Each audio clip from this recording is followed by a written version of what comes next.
Bienvenue dans cette capsule. Alors je vais vous parler aujourd'hui d'une chose importante, très importante, que vous devez connaître pour avoir une maîtrise complète de votre vie. À la fin de cette vidéo, vous saurez comment gérer parfaitement vos émotions pour vous sentir merveilleusement bien en toute situation, à condition d'appliquer naturellement les conseils. Alors, tout est énergie, vous le savez, je ne fais que le répéter. Vous savez également que vous fabriquez de l'énergie à partir de vos émotions. Donc ce sont vos émotions qui envoient un champ électromagnétique autour de vous, donc qui envoie une énergie autour de vous et qui va affecter donc l'énergie autour de vous. Alors je vais vous raconter une petite anecdote d'ailleurs à ce sujet. Une fois de ma vie où j'ai personnellement pris conscience de cette puissance des émotions. C'était une époque en fait où j'avais eu pour le jour de l'an ou mon Noël, je ne sais plus, j'avais eu un baptême en hélico. Donc j'allais visiter, enfin survoler mon île dans un hélico où on était 5 personnes il me semble, ou quelque chose comme ça. Et à ce moment-là, je buvais une eau qui est très alcaline, qui a donc de nombreuses vertus. Et cette eau a juste un petit inconvénient, c'est que c'est très diurétique. Donc j'avais bu beaucoup de cette eau avant de faire ce vol en hélico. Et en fait, plus le moment se rapprochait, plus je commençais à me dire, mais en fait, il aurait peut-être fallu que j'aille aux toilettes avant de monter dans cet hélico. Sauf que là, ça y est, c'était trop tard parce que le pilote était arrivé et on avait tous ordre donc de rejoindre la piste pour rentrer dans l'hélico. Et donc, plus j'avançais vers l'hélico et plus je me disais, mais je ne pourrai jamais tenir, je ne pourrai jamais attendre le retour pour aller aux toilettes, ce n'est pas possible tout simplement. Et lorsque j'étais installé dans l'hélico, j'ai eu vraiment des sueurs froides, vraiment une angoisse terrible. Donc, je sentais énergétiquement cette énorme charge émotionnelle que je dégageais en me disant que ça ne va pas être possible. Comment je vais faire là-haut dans le ciel? Ce n'est pas possible. Il faut absolument que j'aille aux toilettes. Et bien, figurez-vous que dans l'instant qui a suivi, instantanément, quasiment, où j'ai senti vraiment cette énergie puissante qui émanait de moi, le pilote a coupé les gaz, il a dit on ne va pas pouvoir décoller. Il ne savait pas ce qui se passait, mais en tout cas, il y avait un problème avec l'hélico ne pouvait pas décoller. Alors, je ne vous cache pas que dès qu'on est ressorti de l'hélico, j'ai galopé vite fait pour aller aux toilettes. On a dû attendre l'hélico suivant et on a pu décoller après tranquillement.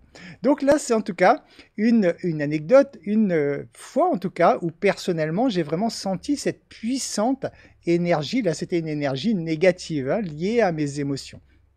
Certains parmi vous sont plus sensibles à cela. Certains parmi vous ont de puissantes émotions et vous le ressentez tout de suite. Donc ça dépend vraiment des personnalités. En tout cas, ce qui est certain, c'est qu'à travers vos émotions, qu'elles soient positives ou négatives, vous fabriquez donc une puissante charge électromagnétique autour de vous. Et comme tout ce qu'il y a autour de vous, c'est de l'électromagnétisme, donc vous allez influencer ce qu'il y a autour de vous. Vous le savez très certainement, ça vous est peut-être déjà arrivé de prendre votre voiture, vous êtes en retard, donc vous êtes en plein stress et au moment de démarrer, la voiture ne démarre pas. Et là, ça vous stresse encore plus et vous ne pouvez pas, tout compte fait, sortir de votre domicile. Vous faites peut-être venir un dépanneur ou des choses comme ça. Et le reste de votre journée après, enfin les heures qui suivent, vous parvenez à vous calmer. Le dépanneur vient, il entre dans la voiture, il démarre et la voiture démarre du premier coup. Pourquoi ce genre de choses arrive? Tout simplement parce qu'il y a de plus en plus d'électronique dans tout ce qu'il y a autour de nous. Et l'électronique, ce sont justement des composants qui sont très sensibles à l'électromagnétisme. Donc oui, votre état émotionnel va affecter les appareils électroniques autour de vous. Donc si un jour ça vous arrive, prenez-en conscience, allez tout simplement vous calmer et revenez vers cet appareil électronique, peut-être qu'il fonctionnera mieux. Alors, donc, tout est énergie, on le sait. Vos émotions fabriquent de l'énergie, on le sait. On sait également que deux fréquences identiques s'attirent, c'est-à-dire lorsqu'on a deux énergies qui vibrent sur la même fréquence, elles vont s'attirer. C'est le principe tout simplement de votre poste de radio. Lorsque vous avez un émetteur, vous avez une émission qui passe sur une fréquence, que vous calez votre poste sur cette fréquence, vous recevez l'émission qui passe dans l'air naturellement. Donc ça aussi, ce sont des choses qui sont prouvées. Donc, si vous ne maîtrisez pas vos émotions, qu'est-ce qui va se passer? Tout simplement, vous n'allez pas pouvoir maîtriser les événements dans votre vie. Parce que vous le vouliez ou non, si vous êtes en train d'émettre une grosse charge électromagnétique négative, vous allez obligatoirement attirer à vous soit une personne qui va vous faire vivre une situation, un événement négatif, soit tout simplement un événement lui-même négatif, soit un appareil qui ne va pas fonctionner, etc., etc. Donc dans tous les cas, si vous ne savez pas gérer vos émotions, ça veut dire que vous n'allez pas pouvoir gérer les résultats sur votre vie. Donc pourquoi mieux gérer ses émotions? Avant tout, déjà, c'est pour être en meilleure santé, étant donné que vos organes sont constitués d'énergie, donc d'atomes, comme tout le reste de votre corps et comme tout ce qu'il y a autour de vous, ce qui veut dire qu'automatiquement, si vous fournissez une bonne énergie à vos organes, ils vont être en bonne santé. Si vous fournissez une mauvaise énergie, ils vont être en mauvaise santé, tout simplement. Pourquoi le faire également? Parce que ça vous permet de maîtriser en fait le type d'énergie que vous produisez lorsque vous savez gérer vos émotions. Vous choisissez consciemment quelle énergie vous êtes en train d'émettre et donc automatiquement vous pouvez choisir l'énergie qui vous permet de faire aboutir vos projets par exemple. Vous savez que si vous croyez en un projet, ça veut dire que vous allez émettre une énergie de certitude, une énergie positive. Ce projet va se réaliser. Par contre, si vous avez de gros doutes alors que vous vous focalisez sur vos projets, automatiquement, malheureusement, vous n'allez pas pouvoir les faire aboutir puisque ce sont vos doutes qui vont prendre le dessus. Pourquoi le faire également? Parce qu'une énergie négative, en fait, est une expérience non acceptée. À chaque fois que vous vivez quelque chose de négatif, une énergie négative, une émotion négative, ça veut dire que vous êtes en train de résister à la situation. Ça veut dire tout simplement que vous n'acceptez pas ce qui est en train de se passer dans votre moment présent. Et obligatoirement, selon le processus de l'évolution humaine, toute énergie que vous n'acceptez pas, donc toute chose que vous n'acceptez pas dans votre vie, tout ce dont vous êtes en résistance, vous allez devoir obligatoirement le revivre parce que c'est le schéma tout simplement, c'est que lorsque vous résistez à quelque chose, vous produisez donc une énergie de résistance qui attire en retour l'expérience liée à votre état émotionnel. Pourquoi le faire également? Pour être mieux apprécié des autres, puisque lorsque vous vous sentez dans une belle énergie, ça veut dire que vous êtes en paix avec vous-même. Et si vous êtes en paix avec vous-même, loi de l'attraction oblige, vous allez attirer dans votre vie des gens qui seront en paix avec eux-mêmes, ou en tout cas qui seront en paix avec vous. Donc vous allez automatiquement attirer de meilleures relations humaines, vous serez mieux apprécié par les autres. Pourquoi le faire également? Pour vivre constamment en fait dans des instants de pur bonheur. Parce que lorsque vous savez vraiment maîtriser vos émotions, ça veut dire que vous maîtrisez complètement votre bonheur. Vous pouvez choisir donc de vous sentir bien en toutes circonstances grâce à la maîtrise de vos émotions. Donc vous voyez que la maîtrise de vos émotions est une clé essentielle de votre bonheur, est une clé essentielle de votre réussite humaine, financière, etc. Donc tout cela est basé sur vos émotions. Donc vous voyez le point capital, les émotions ne font pas tout, parce qu'après il faut qu'elles soient associées aussi à des pensées, bien sûr, au préalable, mais en tout cas ces émotions sont indispensables au bon fonctionnement de votre vie. Donc, question du jour, comment mieux gérer ses émotions? Tout d'abord, vous devez apprendre à vivre en pleine conscience. Vivre en pleine conscience, ça veut dire tout simplement vivre le moment présent, là, tout de suite. Qu'est-ce que vous ressentez? Qu'est-ce qu'il y a autour de vous? Qu'est-ce que vous captez comme odeur? Qu'est-ce que vous entendez comme bruit? Qu'est-ce que vous ressentez? Est-ce que vous sentez le sol sous vos pieds? Est-ce que vous sentez le contact de vos vêtements sur votre peau? Etc. etc. Toutes ces choses, c'est ça, être dans le moment présent. C'est ce qu'on appelle aussi être connecté. Donc, vous devez apprendre, pour gérer vos émotions, à vivre pleinement dans le moment présent. Vous pouvez le faire également en apprenant à méditer tous les jours. Plus vous apprendrez à méditer, plus vous aurez une maîtrise consciente de vos émotions, de votre rythme cardiaque, etc. Et donc, plus vous pourrez gérer correctement vos émotions. La gestion des émotions passe avant tout à la base par la gestion de la respiration, puisque c'est la respiration qui gère le rythme cardiaque et que le rythme cardiaque est directement associé aux émotions. Plus vous allez apprendre à mieux respirer, donc respirer correctement. Il y a peu de gens en fait qui respirent correctement. Vous allez me dire, on ne va pas avoir besoin d'apprendre à respirer. Eh bien si, pourtant, vous devez apprendre à respirer. Et il y a des coachs en respiration, des gens qui vous apprennent à respirer tout simplement parce que le souffle, c'est la vie. Vous savez qu'on arrive dans la vie avec un premier souffle et on finit notre vie avec un dernier souffle. Donc sans le souffle, il n'y a pas de vie. Donc le souffle, la respiration, est très importante. Il y a des personnes, des thérapeutes qui arrivent à avoir des résultats extraordinaires en aidant les gens à se soigner uniquement par la respiration. Parce que si vous prenez conscience de votre respiration, vous vous rendrez peut-être compte que souvent, elle n'est pas complète. Parce qu'il suffit que votre diaphragme soit bloqué avec le stress, qu'automatiquement, votre respiration n'est pas complète. Peut-être, à la respiration, vous n'inspirez pas profondément en ouvrant bien les côtes sur le côté. Peut-être que vous ne le faites pas systématiquement. Donc, vous n'emplissez pas correctement vos poumons d'oxygène et peut-être également qu'à l'expiration, vous ne videz pas complètement vos poumons, donc il y a une partie qui reste toujours en permanence dans vos poumons. Et ceci va faire que votre corps, effectivement, sera mal oxygéné, etc.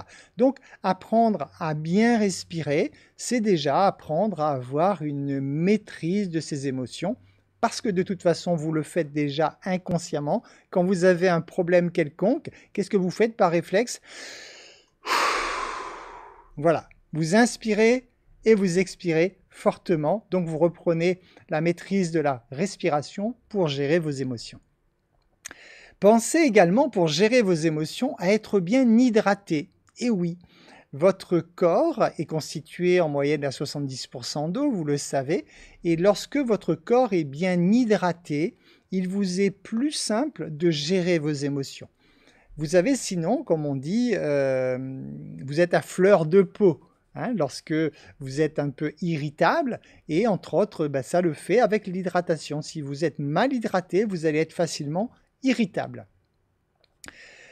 Comment faire encore pour gérer vos émotions ? Tout simplement, cette fois, en prenant conscience que ce sont vos perceptions qui créent vos émotions. Je vous rappelle le mécanisme, vous avez une pensée ou une perception, c'est-à-dire qu'une scène arrive à travers vos sens vers votre cerveau et vous allez lui donner une perception.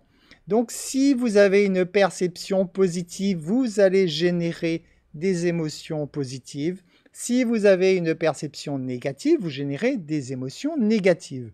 Et ce qu'il y a de formidable, c'est qu'en fait, vous avez cette capacité, avec de l'entraînement bien sûr, de gérer vos perceptions, c'est-à-dire vous devez donc au préalable apprendre à avoir la maîtrise de vos perceptions. Alors, la maîtrise de vos perceptions, qu'est-ce que c'est? Déjà, pour maîtriser votre perception, parce que c'est elle qui est juste en amont des émotions, pour gérer vos perceptions, vous devez savoir que rien n'existe en fait avant que vous ne l'ayez donné une perception. C'est-à-dire que tout ce qu'il y a autour de vous, c'est neutre. Ça n'a aucun sens jusqu'à ce que vous donniez une perception. Par exemple, la température de la pièce dans laquelle vous êtes, ça n'a absolument aucun sens jusqu'à ce que vos sens lui donnent à cette atmosphère, dans cette pièce, lui donne donc une perception et vous allez percevoir qu'il fait chaud, qu'il fait froid, qu'il fait bon, etc. C'est une perception. C'est donc vous et vous seul qui avez le pouvoir de décider de votre façon de percevoir ce qui vous arrive. Et c'est en ça qu'il faut vivre en pleine conscience. Lorsque vous vivez en pleine conscience, vous vous dites « le choix de perception m'appartient ».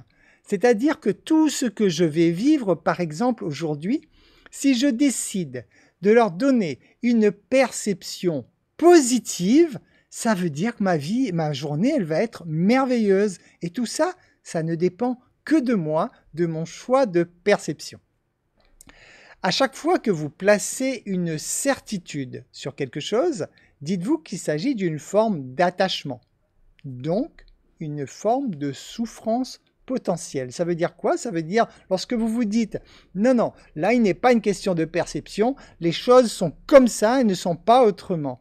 À ce moment-là, ça veut dire que vous vous fermez au niveau de votre esprit dans des cas précis et lorsque vous êtes attaché à un schéma de pensée, à une façon de croire ou des choses comme ça, dites-vous que c'est une forme d'attachement comme une autre, donc une forme de souffrance potentielle. Vous savez que la perception peut être la perception que vous avez à travers vos sens. Là, ce n'est plus seulement au niveau de la perception, au niveau de votre tête, mais la perception que vous avez au niveau de vos sens, ça peut être complètement transformé par le biais de vos pensées. Où est-ce que vous avez la preuve de cela? Lorsque vous regardez par exemple le phénomène de l'hypnose. Phénomène de l'hypnose, vous allez avoir donc quelqu'un qui, en changeant son état de conscience, donc en changeant sa perception des choses, va changer complètement sa réalité. Genre, dans une pièce où il fait très chaud, la personne qui est en état d'hypnose, dans le cas d'un spectacle d'hypnose, on dit à cette personne qu'il fait très froid, la personne grelotte et elle a des frissons sur elle. Qu'est-ce qui a changé? Pourtant, les autres autour trouvent qu'il fait très chaud dans la pièce. C'est juste qu'elle parvient à croire qu'il fait froid et ses sens, effectivement, dans ce cas, agissent comme s'il faisait froid avec les frissons pour la réchauffer. Vous avez aussi des individus dans le monde qui s'entraînent, on va dire, en fait, à s'immuniser contre un poison. C'est-à-dire qu'ils apprennent à travers différentes techniques, ce sont des techniques qui durent quelquefois sur des années d'apprentissage, où ces personnes parviennent en fait à avaler du poison, alors que ça ne leur fait strictement rien, parce qu'ils ont réussi à changer la perception et en quelque sorte leurs sens ne perçoivent plus ça comme un poison, mais ils peuvent tout à fait l'avaler sans que ça ne leur fasse rien. Donc toutes ces choses pour vous faire comprendre qu'en fait vous avez la possibilité d'agir sur vos perceptions. Et en agissant sur vos perceptions, vous allez obligatoirement agir sur vos émotions. Comment agir également sur vos émotions? En pratiquant de la cohérence cardiaque, vous le savez, la cohérence cardiaque vous permet de gérer la respiration, donc le rythme cardiaque, donc les pensées, donc les émotions. Vous pouvez également éliminer des tensions du corps parce qu'il va être beaucoup plus simple de vivre des émotions positives lorsque votre corps est détendu plutôt que des périodes où vous êtes complètement tendu. Il est évident que plus vous êtes bloqué, plus vous êtes tendu, plus vous allez être susceptible, donc facile à partir dans des énergies négatives. Alors, qu'est-ce qui peut éliminer les tensions du corps? Vous avez des massages, vous avez surtout le shiatsu, qui est une méthode donc, qui ressemble un peu au massage, mais avec des pressions vraiment sur des points stratégiques du corps où on enlève les nœuds en quelque sorte. Donc, toutes ces choses vous permettent donc de vous sentir mieux, donc vous permettent d'abaisser d'un cran en quelque sorte, ce qui vous fait partir dans les tours beaucoup moins rapidement, donc une meilleure gestion de vos émotions. Vous pouvez le faire également, bien sûr, en vivant la positive attitude. Donc la positive attitude, c'est quoi? C'est faire le choix, justement, de ne regarder que le bon côté des choses. Ce choix vous appartient, puisque dans tout ce qui existe, il y a toujours un bon et un mauvais côté. Pourquoi faire le choix de regarder le mauvais côté, puisque ça vous fait souffrir? Ça ne change rien, c'est juste un choix personnel. Donc lorsque vous faites ce choix de vivre la positive attitude, vous faites le choix justement de vous dire que tout ce qui se passe dans votre existence, ou au minimum déjà au cours de votre journée, vous percevez, vous faites le choix de percevoir le bon côté de ces choses. Et à ce moment-là, en vivant la positive attitude, obligatoirement, vous allez gérer vos émotions parce que vous allez pouvoir générer toujours des émotions qui vous font du bien. Pour pouvoir gérer vos émotions, vous devez également apprendre à autoriser chacun à être et à vivre comme il veut, ce qui rejoint le concept de l'acceptation. quand lorsque vous acceptez les gens tels qu'ils sont, vous ne souffrez pas. Donc ça aussi, c'est une clé essentielle. C'est vraiment à vous d'apprendre à accepter les gens tels qu'ils sont. Les gens sont comme vous, ce sont des êtres libres. Ils font ce qu'ils veulent de leur vie, ça leur appartient. À partir du moment où vous acceptez cela, vous allez automatiquement vous retirer énormément de pression au moins. Donc vous allez pouvoir rester dans de belles émotions. Vous devez également comprendre que le vrai sens de la vie est d'apprendre à se sentir bien tout le temps. C'est ça le vrai sens de la vie, parce que quelles que soient les situations que vous vivez, toutes les actions que vous faites au cours de votre vie ne vont que dans ce sens. Si vous travaillez aujourd'hui davantage, c'est peut-être pour avoir davantage de moyens financiers, pour pouvoir accéder à davantage de plaisir, donc de bien-être, donc de vous sentir bien. Ça, c'est le but recherché inconsciemment par toute l'humanité. Et lorsque vous comprenez que le vrai sens de la vie, c'est ça en fait, c'est de se sentir bien, c'est-à-dire en fait d'apprendre à gérer ses émotions pour générer uniquement toujours de belles émotions, lorsque vous comprenez cela, vous comprenez en fait que tout le reste n'est qu'accessoire. Tout le reste, après, c'est un jeu, amusez-vous. Mais la chose principale sur laquelle vous devez rester focalisé du matin au soir, et ce, tous les jours de votre vie, c'est comment je me sens là, maintenant, tout de suite. Et tout faire pour que votre état d'être soit toujours au top, pour que vous vous sentiez toujours merveilleusement bien. Et en faisant cela, vous gérez automatiquement vos émotions, donc vous gérez les résultats sur votre vie. Voilà. Si vous aussi vous avez des façons propres à vous pour mieux gérer vos émotions, eh bien faites-le moi savoir en commentaire. Je vous remercie pour votre écoute. Je vous dis à très bientôt dans une nouvelle capsule.